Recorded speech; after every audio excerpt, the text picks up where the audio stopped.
I turned it off. So we're going to use several radiation beams from many different angles that will all sort of coalesce on that area. And what that does is it effectively spares most of the rest of the body from a meaningful dose of radiation. And this area right here sees a very high dose of intense radiation that has a very high 90% or so likelihood of controlling that tumor. Right. Okay? The process starts with a planning session or a simulation, which is a special type of CAT scan where we put you in the position of treatment. We put a few little tattoo dots on your chest. That takes about an hour. And then within a week and a half or 2 weeks after that, you come back and are ready to start the treatment. Okay, and there's 3 treatments, right? See what you said? Yeah. It will be somewhere between 3 and 5, and I always kind of reserve the right to change my mind if something within the planning process dictates that I do so. But I suspect we'll be okay here with 3. The treatments will be over the course of about 2 weeks, so it'll be something like Monday, Thursday, and the following Wednesday, or something like that. Okay. Each treatment lasts about 20 to 40 minutes, depending on some specifics that we can sort out as we get a little further. When you're actually having the radiation, you don't feel anything. So it's kind of like having an x-ray taken. You're laying down on the table, the machine moves around you and sends the radiation exactly where I prescribe it to go. All you have to do is hold still and breathe normal. And then when it's done, you get up off the table and you go about your business. And you kind of feel as though nothing happened. Great. The most common side effect is fatigue or tiredness, okay? And most patients will have just that, okay? The next most likely thing is scar tissue and inflammation in this part of the lung where the radiation is done. Most patients will see some amount of that on the CAT scans that we'll do over time, but not the majority of patients will experience any symptoms from that, okay? A minority will, and that can be increased shortness of breath or cough or a pneumonia-like syndrome. And if we see that it's inflammation related, we can treat that. Okay, so if I have side effects, I should let you know? Yeah, and those side effects don't come until weeks or months after the radiation is done. But we'll be seeing you regularly in that window anyway, and of course you can call anytime. Okay? Less common side effects would be damage to the other structures in the chest. And what I'll tell you is that your tumor is located in a fairly fortuitous or lucky position. It's not too close to the ribs, it's not too close to the spine, to the heart, to the esophagus. So never say never, right? There's always some chance of damage to these structures, but given your tumor's location, the risk is very, very small. That's good. Okay, so it's kind of lucky. It's out here in the middle of the lung. It's not touching anything, right? That's so It's good. in a spot that's kind of fortunate. Yeah. Okay. Yeah. So once the treatments are done, I usually do a 1-month follow-up, which is just a checkup visit to make sure that all you have is a little tiredness and no other unexpected findings. We do our first CAT scan at about 3 months.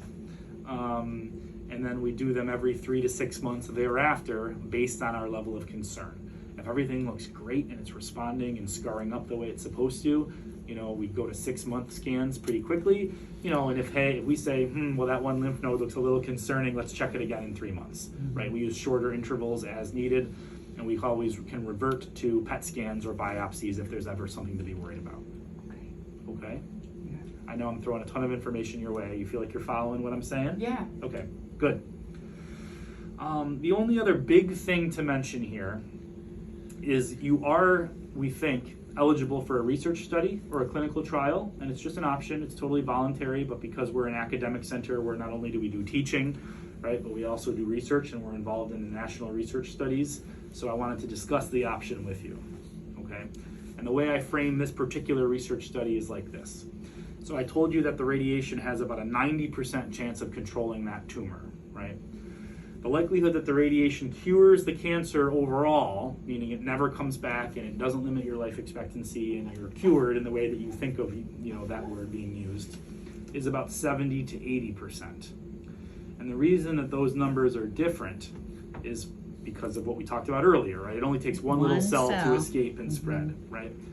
And one of the ways in which we're trying to see if we can improve on that number is by using something called immunotherapy. Have you ever yeah. heard that word before? No. So immunotherapy is a newer generation. Can you spell that for me? I got it, honey. Yeah, I- it's like yeah. immuno, like your immune system, immunotherapy. Yeah, Okay? yeah. And the reason it's kind of like chemotherapy, you know, in that it's an infusion that goes in, circulates through your body, and you get it every few weeks. But the reason that it's different is that instead of killing the cancer directly, which comes with some side effects like chemotherapy does, it empowers your own immune system to fight the cancer. Okay, and it's become very widely used very quickly over the past decade in many cancers, but particularly in lung cancer. And so if, God forbid, you had a more advanced stage of cancer, which you don't, okay, a stage 3 or stage 4 cancer, you would be getting immunotherapy because it's now standard. Right. Cousin Okay. Tony's getting immunotherapy now, Aunt Marianne. Yep. Okay, and so the research study is asking, in addition to this radiation, if we also use immunotherapy, is it beneficial? Will it improve cure rates? Right, that's really what it comes down to. And it's one of those research studies where you get randomized or allocated to receive or not to receive it, right? And that has to happen in order for it to be a good study, Right. right? And so if you were on the immunotherapy arm, you would get 6 months of immunotherapy. Okay, you'd start about a month ahead of time, then you'd get your radiation, and then you would continue for a total of 6 months. If you got randomized to the other arm, the standard arm, you would get just the radiation. Okay, so Like I with- would know the difference. Well, you would know what you were getting, but you wouldn't get to pick.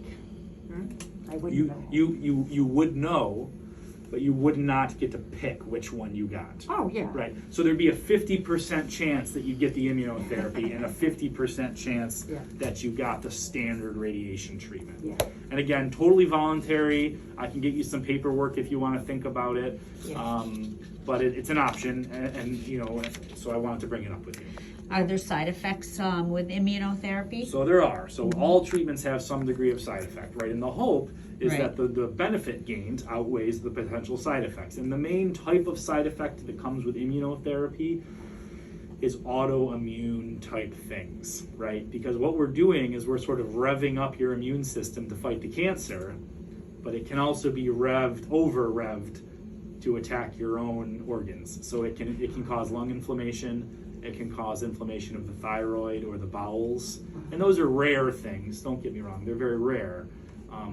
But it is important to understand those things, right, in terms of, you know, knowing what you're signing up for. Does it cause autoimmune diseases like lupus or Hashimoto's? No, Not just per se. reactions. Just Right, reactions. reactions. And so, yeah. Are the reactions limited to the time that she'd be on it, and then when she's done? It's a great question. It's a hard. It's a great hard question. one So to there's know. there's a spectrum. Right. So some people get some inflammation of the lungs. We stop the medicine. We give them steroids or something to calm the inflammation down, and then they're fine. Some people have prolonged problems that never get better, right? So what would be a prolonged lung problem? Like, you know, needing oxygen when you never needed oxygen because the lungs get so inflamed that they get scarred up that you then need oxygen, right? That would be very rare. That's a remote possibility. Very rare. It's unusual. Right, but it is a possibility, Yeah. right? And then similar spectrum of things for the thyroid gland and the bowel and some other things, right? And just so we're clear, that medicine is not given by me. So, you know, my expertise is radiation, right? So Right. that drug would be given by a medical oncologist, and so thered be another doctor involved if you got randomized to that arm, if you were interested. Yeah. So the big statistical question, if I understand it correctly, is this radiation treatment given stage 1, non-small cell, would be 90% effective at keeping it at bay, encapsulating it, making sure it's going to be monitored and whatever, but only a 70% cure rate in which she would never have it reoccur again in her lifetime. Right. And this immunotherapy gives you that extra 25% insurance policy. Yeah, we don't know exactly what the Or percentage of somewhere increase around is, but there. let's say, you know, and again, let's say we're trying to get it to go from 75% to 85%. Right. So some gain. Some right? gain. Some gain. With yes. some potential side effects. some of which are remote but significant. Could be significant. Could be Yep. significant. As with all treatments, And right? and you would notice though some of those side effects relatively early on in the immunotherapy, or might a person, let's say, look like they're doing well after, because you said it's a 6-month treatment Yeah. plan, and then all of a sudden incrementally, Correct. 5 months down the road, we start to see this like avalanche of symptoms? Or would they be incremental? We're starting to see inflammation, let's back off, it's looking like it might not be a good choice. Yeah. I think Okay. all of those things are possible. All those are Yeah. possible. Yeah. And again, I'm a little outside of my lane because I don't prescribe the 'cause drug. that's, But yeah, yes, all of yeah. those things I've Are kind of possible. seen. Yeah. Okay. But if she chooses immunotherapy and to look for that cure type of procedure, she would have to begin that before you begin the radiation Right. treatment by about a month. Right. Okay. Yeah. I just want to, because Yep. oddly enough, the perfect storm of her life is she's now not in her own apartment. Right. She's in a rehab facility. Understood. And we were sharing with the gentleman initially, she has issues around transportation and financial support, whatever. And she's just trying to plan out her life because she doesn't know anymore. She doesn't have that control she had when she was in her own place. What is the game plan once rehab is done? Is the plan to get home again to be independent, or we're not I sure? would like or- to, yeah. The problem with it, and this is Marianne knows, is she's on a 3rd floor apartment. They're trying to get her a 1st floor. She has to be able, obviously, to be ambulatory to get up and down 3 floors, which she was before this, and which they're working on. But I don't know for sure, given they may not have a 1st floor apartment Right. because everything's booked. We don't know anymore what control she's going to And have. somebody has to die to get Yeah, that's a first sad floor thing. Yeah. apartment. So we had a while and we had a lot, but now we don't. Right. So, and then the social worker said that there's an option that I could go to an assisted living Mhm. thing or Mhm. something like that. Yeah, where she might get her own apartment, but she'd have additional Yeah. support. So with all that, Okay. it's But just in flux. Nevertheless, there's balls in the air. There's still. balls in the air that would not have been there, 2 weeks ago. Understood. Right. So I think the reason, and I think when I saw your referral come in from Dr. Archer, I said, let's get you in sooner than later, even while you're still rehabbing, Right. just so we can start these discussions. Right. But knowing that we can then decide carefully how we're going to proceed. Right. Right. So I think let's recap now. The surgery is off the table. Right. The radiation therapy is going to be the standard of care here, okay? There really aren't any other options besides that. We sometimes use needles to go in and kind of burn the tumor, but there's much less data associated with that approach, and I would say the radiation would be considered the gold standard in this context. Right. So the radiation is definitely indicated, and the clinical research study is just an option. If you say there's too much else going on, there's all these other things, I'm interested, but it's probably not right for me, Right. I would very much understand that here. Absolutely. I just never want to presume for anybody. Right. You know what I The mean? immunotherapy, how often is that? So it's I have to double check. It's either every 3 or 4 weeks for a total of 6 months. So that's a whole lot. That's a bunch more visits than you'd be getting for the radiation. Remember, the radiation would be the planning treatment, the 3 treatments, and then you're done. Right. Until the follow-ups. Right. The immunotherapy, the research study option creates a lot more visits. Right. There's actually an extra CAT scan we would have to do, which is again just a quick CAT scan, but But not awful. Over 6 months, if you're going not weekly, Tony gets it weekly.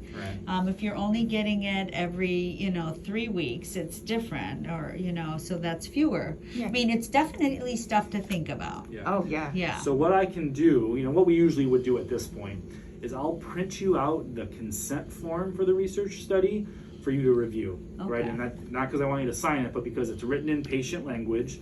It talks about what the rationale is for doing the research study. Mm-hmm. It talks about what the side effects are of the radiation and the immunotherapy and all of that, so you can digest it at Right. your own pace. Mm-hmm. And then we can be in touch in the near future about what you're thinking. Okay. Right, and then we can touch base, the end of the week or early next week. I think that's a reasonable timeline, and you can say, I just want to do the radiation and get it treated, or I want to participate in the research study. And remember, the research study, it's a 50-50 shot. Right. You Right, might so you might there's get the only- placebo. You may not Right, even get it. Right, so there's a 50% shot that you just get the radiation which is what we're lined up to do Anyway.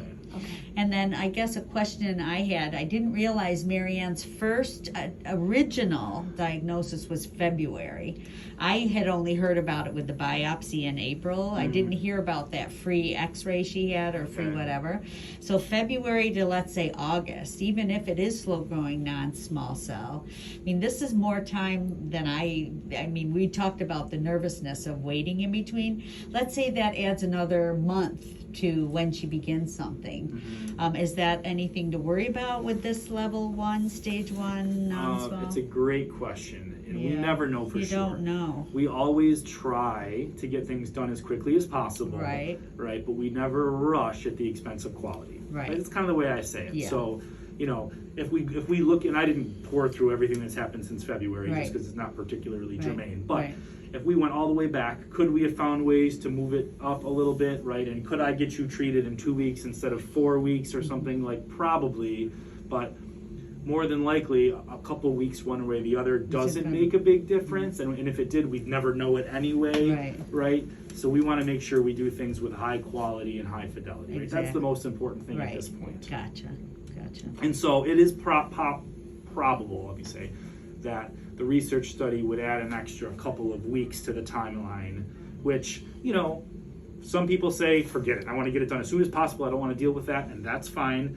You know, and other people say, you know what, I really feel pretty passionate about participating in this and helping figure out the next generation of treatments, and so Right. a couple of weeks, like if you say that's okay, doc, I'm okay with that. Right. Right? And I would never offer you something that I didn't think was okay. Right. If for some reason my research person told me that we couldn't get you enrolled for 6 months, I would not tell you it's okay to wait 6 months. Right, right. You know what I mean? Yeah. A couple of weeks is Yeah. fine, you know, 6 months, no. Yeah. Okay. Okay. So she's got time to look at the research and read about it. Okay. Yep. Good. So what I'll do then is I will have you sign the consent form for the radiation therapy, okay, because we know this we're doing one way or the other. Right. Right? And then I'm gonna have Erin, who's my research assistant, come introduce herself and bring you a copy of the consent form and Okay. kind of talk logistics with you. Okay. Will you call Erin